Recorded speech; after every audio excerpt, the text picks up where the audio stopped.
कौन बनेगा अकलमती में आपका स्वागत है। और ये रहा 5 लाख का सवाल आपके मोबाइल स्क्रीन पर कि क्या कंप्यूटर की रैम बढ़ाने से कंप्यूटर की परफॉर्मेंस इंक्रीज हो जाती है, कंप्यूटर की स्पीड बढ़ जाती है। ऑप्शन नंबर ए हाँ, ऑप्शन नंबर बी बिल्कुल नहीं, ऑप्शन नंबर सी ये बिल्कुल फेक है, ऑप्शन नंबर डी ऐसा हो सकता है। तो जी हाँ फ्रेंड्स, अगर आपके मन में यही सवाल चलते रहता है कि अगर हम अपने कंप्यूटर सिस्टम के रैम को बढ़ा देंगे तो हमारे कंप्यूटर की जो स्पीड है वो बढ़ जाएगी, हमारे कंप्यूटर सिस्टम की परफॉर्मेंस इंक्रीज हो जाएगी, तो बस आज की इस वीडियो को बिना स्किप के आखिरी तक जरूर से देख लीजिएगा, क्योंकि आज मैं बात करने वाला हूं कि अगर हम अपने कंप्यूटर सिस्टम की रैम को बढ़ाएंगे तो क्या वाकई में हमारे कंप्यूटर सिस्टम का जो स्पीड है, जो परफॉर्मेंस है वो बढ़ जाएगी, इंक्रीज हो जाएगी। इन सब चीजों के बारे में मैं आपको बताने वाला हूं, क्योंकि बहुत से लोगों के मन में यही सवाल रहता है कि मेरा कंप्यूटर स्लो चल रहा है तो क्यों ना मैं इसमें की जो रैम है उसे बढ़ा दूं, इससे क्या होगा मेरे कंप्यूटर सिस्टम की जो स्पीड है वो बढ़ जाएगा। तो आज मैं इस मिथ के बारे में आपको बताने वाला हूं कि क्या रियलिटी है, क्या सच्चाई है कि हम अपने कंप्यूटर सिस्टम के रैम को बढ़ाएंगे तो स्पीड बढ़ेगा या नहीं। तो बने रहेगी छोड़ा आखिर तक। नमस्कार दोस्तों, मेरा नाम है संदीप और स्वागत है आपका टेच किंग संदीप यूट्यूब चैनल पर। अगर अभी तक आपने हमारे चैनल को सब्सक्राइब नहीं किया तो चैनल को सब्सक्राइब कर लीजिएगा, साथ में घंटा को भी दबा लीजिएगा, क्योंकि आपको इस तरीके के और भी कंटेंट देखने को मिलते रहेगी। तो चलिए फटाफट वीडियो को शुरू करते हैं। तो सबसे पहले हम बात करते हैं कि आखिर हमारे कंप्यूटर सिस्टम पर रैम का क्या काम है, उसका यूज क्या है। तो मैं आपको बता दूं, बेसिकली रैम क्या करता है, जब हम अपने कंप्यूटर सिस्टम पर कोई भी एप्लीकेशन को ओपन करते हैं तो यहाँ पर रैम क्या करता है, उसको ओपन करने में हेल्प करती है, वो एप्लीकेशन को हमें ओपन करके हमें प्रोवाइड करती है, देती है, दिखाती है।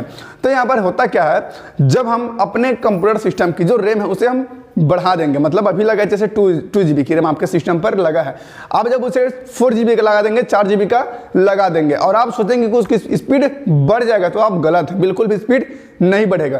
क्योंकि जो सिस्टम होती है हमारी CPU जो होती है उस पर जो प्रोसेसर लगा रहता है, उस प्रोसेसर का एक स्पीड होता है जिसे हम गीगाहर्ट्ज कहते हैं, 2.2 गीगाहर्ट्ज, 2.4 गीगाहर्ट्ज, 3.3 गीगाहर्ट्ज, इस तरीके की यहाँ पर स्पीड आती है। तो ये सेम इसी प्रकार से रैम का भी एक स्पीड होता है जिसे हम मेगाहर्ट्ज कहते हैं। यहाँ पर 1300 मेगाहर्ट्ज का रैम आता है, 1800 मेगाहर्ट्ज का रैम आता है, 3300 मेगाहर्ट्ज का रैम आता है। तो यहाँ पर डिपेंड ये करते हैं कि आपके सिस्टम पर जो रैम लगा है वो कितने मेगाहर्ट्ज की स्पीड प्रोवाइड आपको करती है। मैटर ये नहीं करता कि वो कितने जीबी की लगी है। जैसे कि मान के चलिए आपके सिस्टम पर अभी 2 GB का रैम लगा है, आपने उसे निकाल कर लगा दिया 4 GB का, तो यहाँ पर क्या होगा, जो स्पीड है वो एकदम सेम रहेगी, क्योंकि आपके पास जो पहले से जो रैम लगी हुई है उसका अगर स्पीड कितना है 1300 मेगाहर्ट्ज और आपने उसे निकाल कर लगा दिया 4 GB का और उसका भी स्पीड क्या है 1300 मेगाहर्ट्ज, तो यहाँ पर सिर्फ आपका जीबी बढ़ेगा, स्पीड तो सेम टू सेम है, तो आपका कंप्यूटर की जो स्पीड है बिल्कुल सेम ही रहेगा, आपको कहीं पर भी कोई परफॉर्मेंस इंक्रीज नहीं होगी। तो यहाँ पर डिपेंड करता है कि आपके सिस्टम पर जो रैम लगी है उसका स्पीड क्या है। तो यहाँ पर आप सोचोगे कि अगर हमारे सिस्टम पर जो रैम लगी 2 GB की वो अगर लगी 1300 मेगाहर्ट्ज की, तो अगर हम उसे लगा देंगे 3300 मेगाहर्ट्ज की, तो क्या हमारे कंप्यूटर की जो स्पीड है वो बढ़ जाएगी। तो यहां पर भी आपको बता दूं कि आपका जो मदरबोर्ड है, जो प्रोसेसर है वो सपोर्ट करेगा तब तो। कहने का मतलब ये है कि अगर आपके सिस्टम पर अभी लगा है 1300 मेगाहर्ट्ज का 4 GB का रैम, अब आप उसे लगा दोगे 8 GB का रैम और उसकी स्पीड क्लॉक क्या रहेगा 3300, लेकिन आपका जो मदरबोर्ड है वो सपोर्ट ही नहीं करेगा उस रैम को, तो फिर आपके सिस्टम पर डिस्प्ले आएगा ही नहीं, डिस्प्ले को दिखाएगा ही नहीं, ब्लैक कर देगा। फिर आप बोलोगे कि मेरे कंप्यूटर सिस्टम पर जो है स्क्रीन नहीं आ रही है, तो इसका रीजन वही होता है कि जो रैम है वो सपोर्ट नहीं कर रहा है। तो यहाँ पर जो आपके सिस्टम पर रैम लगी है उसकी पहले क्लॉक स्पीड चेक कीजिए और यहाँ पर ये देखिए कि आपका जो सिस्टम है, जो आपका कंप्यूटर है वो कितने मेगाहर्ट्ज की स्पीड की जो रैम है उसे सपोर्ट करती है और कितना उसका क्लॉक स्पीड है। इसे चेक करने के लिए आपको सिंपली जो भी आपका मदरबोर्ड का जो मॉडल है आप उसे गूगल पर सर्च कर सकते हो, वहां पर आपको पता चल जाएगा। लेकिन ये सब झंझट पालने से बेहतर है मैं आपको एक जबरदस्त ट्रिक बता रहा हूं, सेटिंग बता रहा हूं, जिसकी हेल्प से आप आसानी से पता लगा पाएंगे कि क्या आपके कंप्यूटर को रैम की जरूरत है या नहीं। तो दोस्तों इसके लिए सिंपली आपको करना क्या है, आपको अपने टास्क मैनेजर ओपन करना है। इसके लिए आपको करना क्या है, आपको जो बॉटम है इस पर आपको सिंपली क्लिक करना है टास्क मैनेजर पर और यहाँ पर आपको सिंपली राइट क्लिक करके यहाँ पर आपको टास्क मैनेजर ओपन करनी है। इस तरीके से ओपन करने के बाद यहाँ पर आपको परफॉर्मेंस पर क्लिक करनी, देख सकते हैं यहाँ पर मैं आपको फुल स्क्रीन कर देता हूँ, थोड़ी सी इसकी साइज को बढ़ा देते हैं हम। जिससे आपको अच्छे से दिख जाए। और यहाँ पर मैं आपको बता देता हूँ कि हम कैसे पता कर सकते हैं। तो सबसे पहले यहाँ पर देख सकते हैं टॉप पर आता है हमारा CPU, सेंट्रल प्रोसेसिंग यूनिट, मतलब जो हमारे सिस्टम पर जो प्रोसेसर लगी हुई है उसकी स्पीड दिखा रही है, जो कि अभी स्पीड हमारी चल रही है प्रोसेसर की 2.87 मतलब गीगाहर्ट्ज़ पे अभी वर्क कर रही है।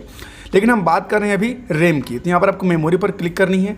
मेमोरी पर क्लिक करने के बाद यहाँ पर देख सकते हैं दिखा रहा है मेरे मेमोरी पर जो रैम इस पर 4GB रैम लगा हुआ है, जो कि हमारा 3.9% यहाँ पर स्वैप करती है।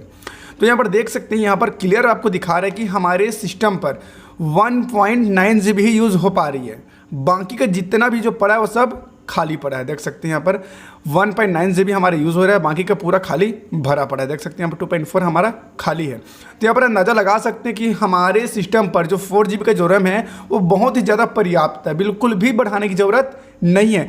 और जैसा कि मैंने आपको पहले से ही बता दिया कि अगर आपका सिस्टम पर 4GB रैम लगे तो बहुत ज़्यादा है, बहुत पर्याप्त है, वो आपको बिल्कुल भी बढ़ाने की ज़रूरत नहीं है। तो यहाँ पर भी दिखा रहा है इन यूज़ 1.9GB कंज्यूम कर रहा है, मतलब 1.9GB को कंज्यूम करे मतलब 2GB मान के चलते हैं।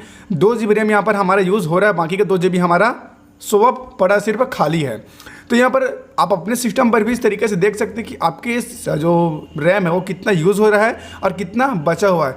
अगर यहाँ पर जो इन यूज़ है वो पूरा 4GB क्रॉस करता है या फिर 3GB क्रॉस करता है तो यहाँ पर आपको बढ़ाने की आवश्यकता पड़ेगी। यहाँ पर आप बढ़ा सकते हैं, कोई दिक्कत नहीं है। लेकिन अभी जैसे कि देख सकते हैं यहाँ पर बिल्कुल भी बढ़ाने की जरूरत नहीं है। तो यहाँ पर आप चेकअप कर सकते हैं अपने हिसाब से। तो जैसा कि आपने देखा इस तरीके से आप पता लगा सकते हैं कि आपके कंप्यूटर सिस्टम पर वाकई में रैम की जरूरत है या नहीं। अब कई लोगों के मन में यह सवाल रहता है कि जब हम एक नया कंप्यूटर सिस्टम लेते हैं तो उस टाइम हमारा कंप्यूटर स्पीड क्यों चलता है, बाद में स्लो क्यों हो जाता है। तो इसका साफ रीज़न ये है कि जैसा कि आपको पता है जो रैम होती है, रैम में जब 60% फुल हो जाती है, जो स्पेस है रैम की वो 60% से ऊपर चली जाती है तो रैम की जो स्पीड है वो कम हो जाती है। जो मेगाहर्ट्ज़ जो होती है उसकी स्पीड होती है वो बिल्कुल से कम हो जाती है, जिसकी वजह से आपका सिस्टम है वो लैग करता है। तो यहाँ पर अगर आप अपने कंप्यूटर सिस्टम पर कोई बड़ी बड़ी एप्लीकेशन इस्तेमाल करते हैं, वीडियो एडिटिंग करते हैं, फोटोशॉप वगैरह, कोरल ड्रॉ वगैरह यूज़ करते हैं, तो यहाँ पर आप अपने जो रैम है उसे बढ़ा सकते हैं, इंक्रीज कर सकते हैं। इससे आपका वाकई में बेनिफिट होगा, स्पीड में कुछ आपको अंतर देखने को मिलेगा।